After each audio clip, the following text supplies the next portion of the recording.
Let's bring in here Kerry, Executive Director and Global Strategic Manager with JP Morgan Asset Management. Kerry, always good to chat to you. I mean, you've got interest rates cuts coming in Australia in the future, but you have a look at that stock market today. It's worried about Donald Trump and the tariffs. Well, they're kind of related. The thing that's worrying the stock market is the outlook for growth. Should there be a bit of a trade war around the world, and the extent of the tariffs that will get announced this week by the US?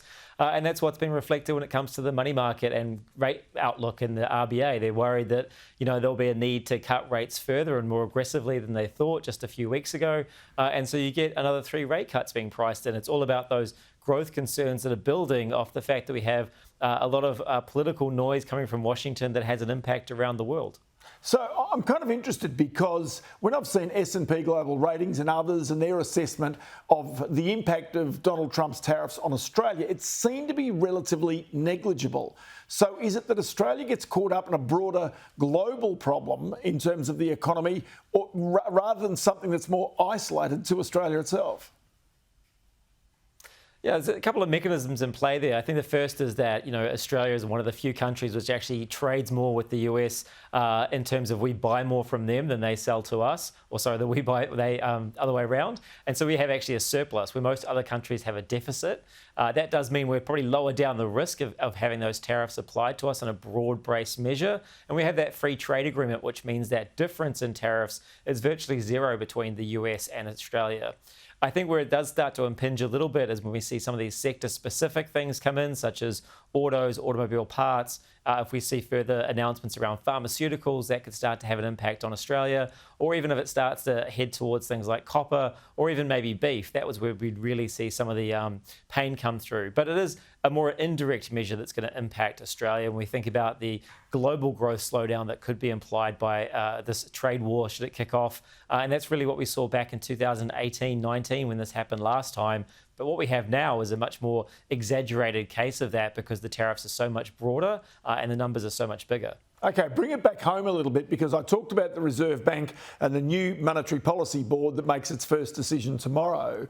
But then you've got another situation. It's the first time the Reserve Bank will really comment on the budget, on the election being called, and indeed on some of the likelihood of the fallout from the tariffs. Now, I just wonder what sort of mood they will take because if the tariffs are seen to be inflationary, they might be a little bit more conservative than the markets are right now in handing out further rate cuts down the track. Well, I think that there's two things that the RBA and most central banks will look at. The first is the outlook for growth, and then there's the outlook for inflation. Obviously, they want inflation that sits in their target band.